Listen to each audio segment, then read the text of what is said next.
resurgence of Red Stompy in the past few weeks is definitely partially in response to Eldrazi being a very popular matchup. And like you say, the Blood Moon is a very lights out type of card. Yeah, the Eldrazi Stompy does have a little bit with like things like Kozilek Command and stuff that can kind of give it a little more speed, but I think it's just a little harder to put together than, Blood Moon. yeah. There's definitely a bit of play. Yeah. If it comes down a little bit slower, sometimes the Eldrazi player can, put together their mana base a little bit. But like you say, it's just the speed of the red deck is kind of what makes it so powerful. And let's see, so Keith's list here, I got the list over here. Mm-hmm. He's got Broadside Bombardiers, obviously. So he's got the initiative with K's. 4 Pyrogoyf. That also is going to have some play here against Eldrazi, being able to pick off the dudes, along with Broadside Bombardiers. Has really. So I am actually an Eldrazi player myself. So I've suffered this matchup from the other side quite a bit. Gotcha. Yeah. It's not unwinnable at all for Eldrazi, but it's not a positive matchup. Yeah, Eldrazi has been part of my testing going into Eternal Weekend, and I agree that you do have ways to get around it, but as you say, there's interaction on both sides. All right, and Mason's list here looks pretty standard. Looks like he's running just green. Oh, he's got a Null Drifter too, so he's got a little bit of blue in there. He's running the Lotus Petal version. There's no Mox Diamonds in this.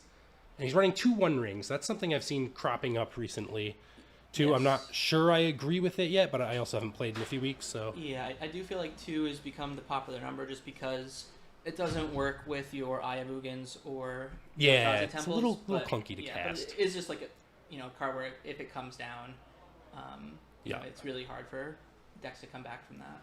Mason also has 2 Once Upon a Times, and that's something I've never liked as an Eldrazi player. Really? It can get stuck, and I don't think it's that good when it does go off for free. It's not a bad card, but every time I've tested it, I've not really liked it. Okay, that's fair. Okay, so Keith going down to 17 here in order to lay a Vexing Bauble. Okay. Yep. Once Upon a Time would be bad here at this point, so. Right. Yep. To your point. Yep, and I mean, so this deck does have, green off Lotus Petal or off Yavimaya or Gaia's Cradle, or I assume he has a 4. It doesn't. Oh, he does not have a forest in the list. That's interesting. So that makes it a little tougher to cast when you can't cast it off Cavernous Souls either. That's fair. Okay, we got more Wastelands. Yeah, it seems like there's a bit of a back and forth here. I think that both players are playing very well. Where Keith, we see that he has a Blood Moon in his hand, and he's trying to set up a thing where he can get that down effectively on turn 2. And Mason's keeping him off and there's the Simian. Here comes the moon. Yes, and looks like the moon's gonna come down. Oh, or maybe not. Oh, okay. One thing I will say, it's possible that Keith doesn't know what deck his opponent is on and know if yes, that's true. Good or not. Right, we are forgetting that that we know we have Dathan's deck list sitting in front of us, and Keith does not. Yeah, and so if you just see 2 Wastelands, it's not necessarily that doesn't give it away. Yeah, I don't think so. Wasteland is a very popular land right now. Yeah. So okay, it's not necessarily well, up. And Keith is also out of red sources, I believe. So putting down that Goblin Shaman gives him an ability to make a colored mana again next turn. Yeah. So that seems like the right play in the knowing what he knew. That was definitely a big part of the calculus, right? Where yeah. The thought process is if I Blood Moon this turn, I'm down to a single source of red. Well, hey, you got a red source now. It looks like but yeah, it looks like there's no more lands in play. Ooh, there it is. He's gonna exile it. And well, what I'm wondering, knowing my opponent's on red Stompy, I think I might take the token here, so you have a colorless source, even if. Well, it looks like he doesn't. The do issue that. here is it's been cast for x equals 0 because it's just 2. Oh right, yeah, it's x equals 0. Right. Yeah. Yep. I was thinking the scry. So it was a scry 0 draw. Yeah. So he just cycled it. Yeah. Nice little 2-for-1. I will say that. I agree with you that in general you want to make the scions when you have the. Yep. Oh, okay. He's pitching those to Fable, not. Yeah, I thought he was pitch casting a Fury, and I was very confused as to why he would do that at this moment. But now I understand. Okay, and this has got to be Blood Moon here, right? Yes. Keith going to 12, 10? Oh, because the Tomb. Yeah, he's really just the Bolt land. Bam. It's been a lot. There's the Blood Moon. Nice choice of Blood Moon, Keith. Always respect the dark. Yeah, very lovely. Yep.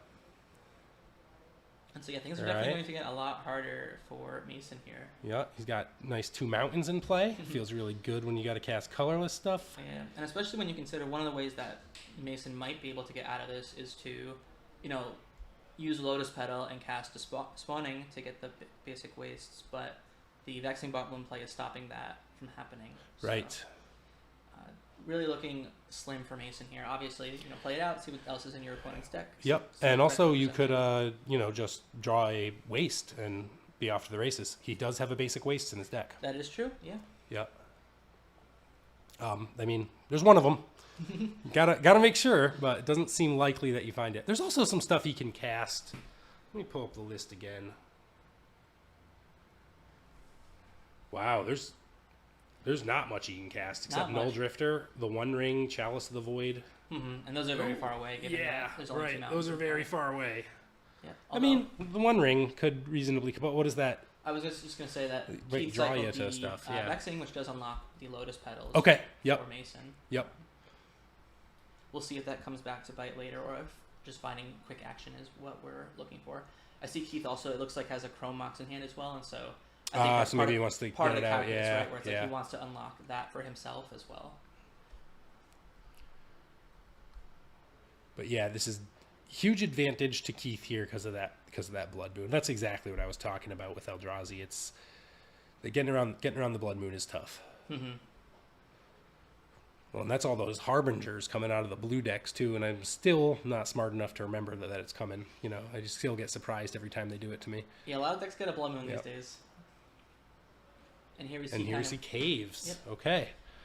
Now Keith has the initiative. Look at that. We got a big dungeon. yes, Yep. our wonderful production value is top notch. Yeah. We have this big dungeon here. Yep. Keith is going to search for a basic mountain, and then this is going to be a very quick clock. So even if Mason Yeah. can potentially, draw the basic waste, put something into play, it might not even matter at this point. No, Just between the he's really behind. Flip yeah. Cable and the caves, that Well, that especially kills next turn. quickly. Next turn he can Kiki the Caves, advance that thing again. So he can trigger Forge on the upkeep, Kiki the Caves, and get Trap as well, and then swing for, is it a 5/3 or a 6/3? I can't remember. 5, I think. And then swing. So It's a 5/3. Yes. yeah, and almost be lethal. Yeah. So I think with the 2/1 counters from this chapter of the dungeon, Yeah. plus the trap, plus the 5, it looks to me like it's going to be 17 damage if I have my math That's right. 5, 6, 7. Because it's I'm counting 17 as well, yeah. which doesn't bode super well for Mason. No, I think that would put Yep. Mason at exactly 1 because he took a hit for 2 Yep. previously.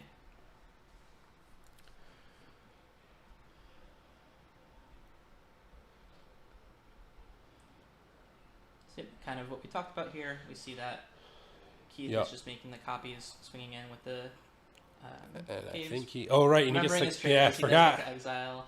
See, that's why I can't play the red Stompy deck, 'cause I can't remember the triggers. Yeah. That's fair.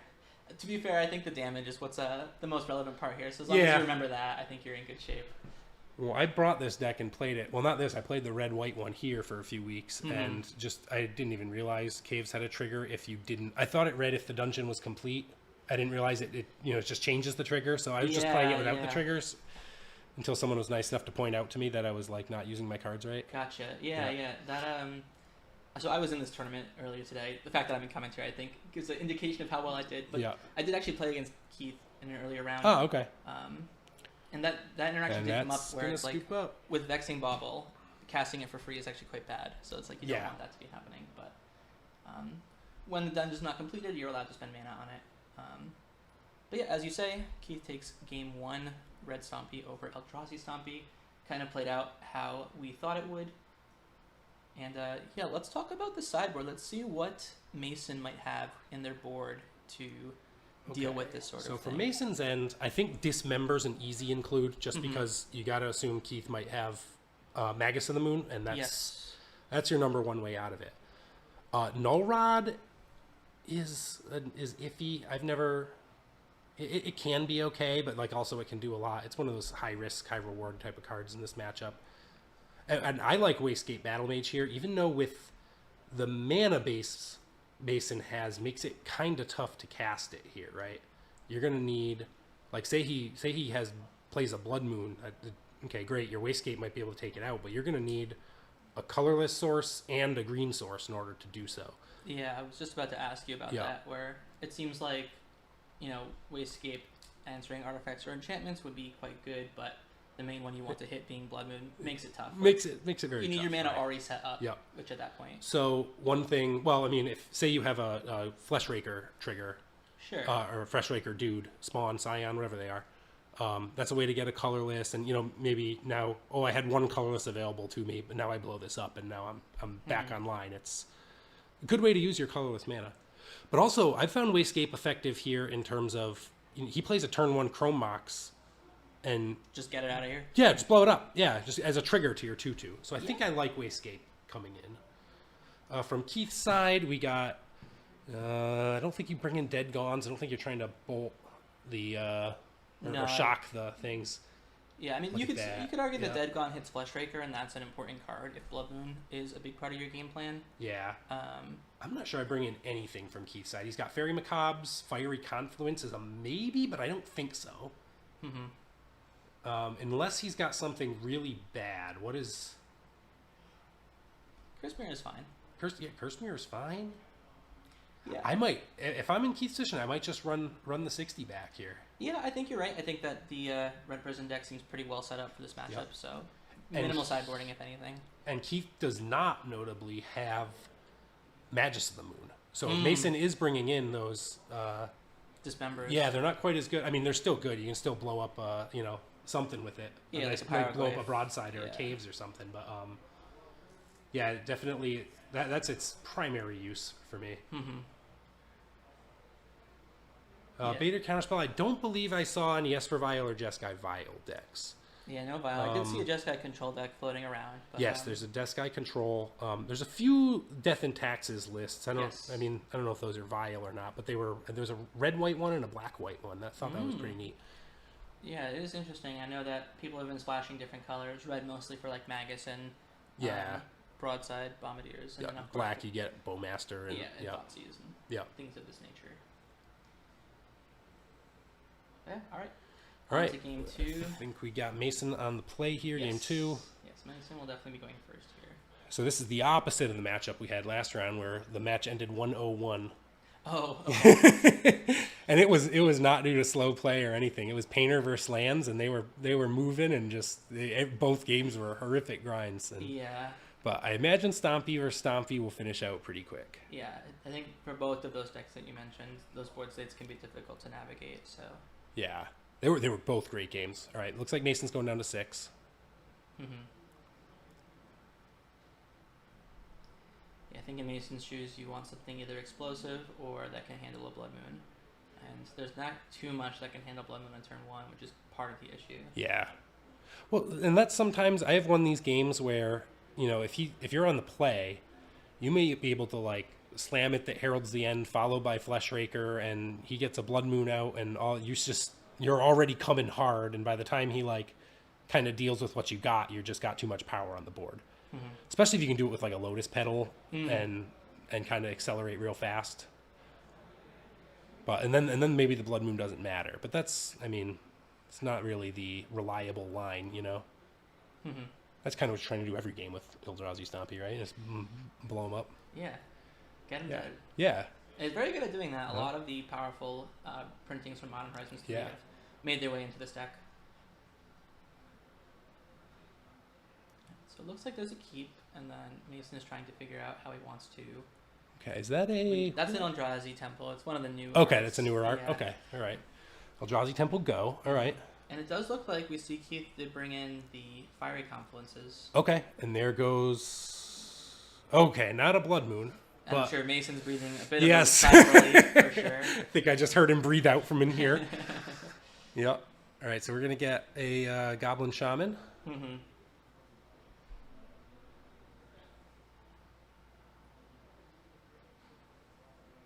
Is Simian Spirit Guide like secretly the best card in Red Stompy? Simian Spirit Guide and Chrome Mox definitely do a lot of heavy lifting. I do think Ancient Chain is probably the best card in the deck. Oh, right, yeah, I forgot. That's my favorite card, too. I'm an Ancient Chain guy. It's ramp and permanent, and doesn't 2-for-1 yourself.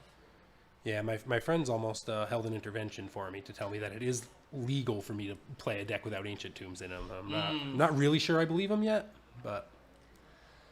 I mean, both these players are doing well. Ancient Tomb Yeah. decks are doing well. If it ain't broke, don't fix it. Yeah, I agree, man. I agree. I just like casting things. All right, so let's see. Mason, I'm sure he dodged bullet number 1, no turn 1 Blood Moon. Let's see how he wants to navigate this going forward. Is that a Blast Zone? It is, yes. Love it. Okay.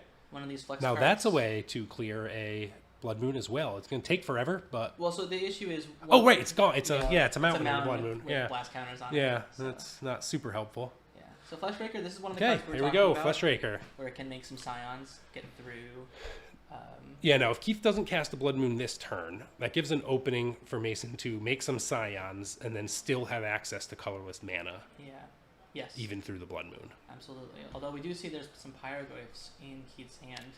That also doesn't bode well for Mr. Fleshraker. Yeah. It's very interesting to see how Keith's going to play this because Okay. we could Pyroglyph to answer the Fleshraker, but there's also one of the new dual, modal face dual cards from Modern Horizons 3 that lets you destroy a land and let the controller search for a basic. So it's Right. interesting to see if he'll prioritize taking out the Fleshraker or...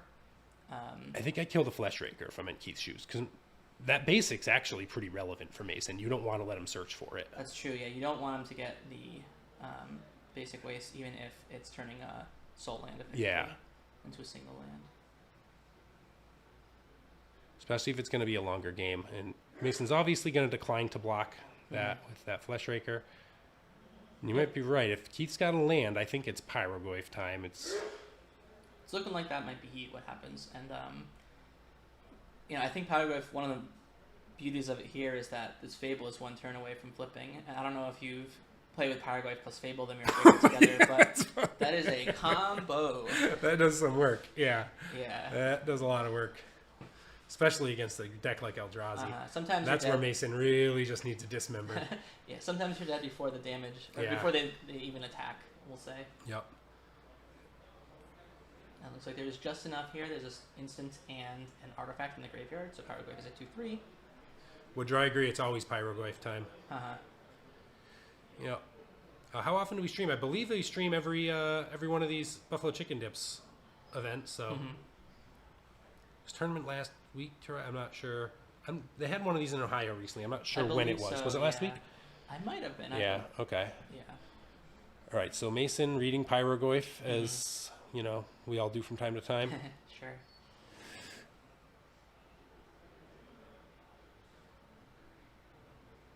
Now he's got an Ancient Tomb in hand, so he can get up to 5 mana. I don't know what he does with it though. I mean, the dream would be Kozilek's command right here.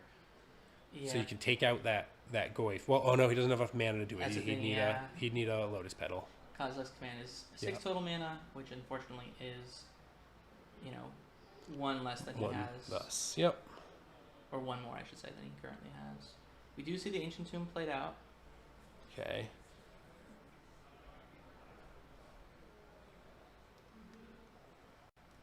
We'll see. I'm thinking pretty hard. I guess. And he's sending it back. Interesting. It does seem like there probably is a Kozilek's command still, because it's very rare for Eldrazi to hold up mana for anything. And I actually like this play quite a lot. He will have enough mana to kill the flipped Fable and make some scions. So he can at least prevent that part of this this craziness from Keith, the copies. How many people? There are 6 rounds, and I believe it's 44 people. Slightly over 40, yes. Yeah, somewhere in the low 40s. I think we had 45, but someone dropped before the event, if I remember right. Okay. So Keith's in pretty good shape. Even if Mason does have that Kozilek's command here, I mean, he can take out the Kiki, probably scry and draw. I still like Keith's position from there. I would agree. I think that Keith is definitely on the board already, has his mana set up. I think the Goblin Shaman token is just so good in this style of deck where you just don't have to worry about drawing enough lands to cast your 4-drops or drawing too many between that and the Fable. It just really generates some value, that thing, doesn't it? Yeah. It's wild. Absolutely. Exactly 1. Handled by yours truly. So what is a Pokepile? It's just sometimes it's just like a cute name that the community gives to decks that I'll make. I was playing Bug Beanstalk today, which some people consider a Pokepile, some people don't. I personally prefer to use Pokepal for a deck with Stifle in it, which currently we're not playing, but Okay. people use it for different. Oh, and he's got the second Pyroglyph in hand. Yeah, so Now, those can go to Dome, right? I mean, they can, yes. So it's going to be a 3/4, and both Pyroglyphs will trigger. Yes, so it is 6 damage it's to the going to be face. 6 to the face. Wow. Yeah. So we watched your match earlier, and when you missed your land drop for about 4 turns in a row, I described the game as a snuff film. Yeah. And then somehow you came back into that and made it a game. And yeah, we got really kudos close. to you on playing that out. Yeah, I appreciate that. Yeah. That was well played. Thank you. Yeah. Yeah.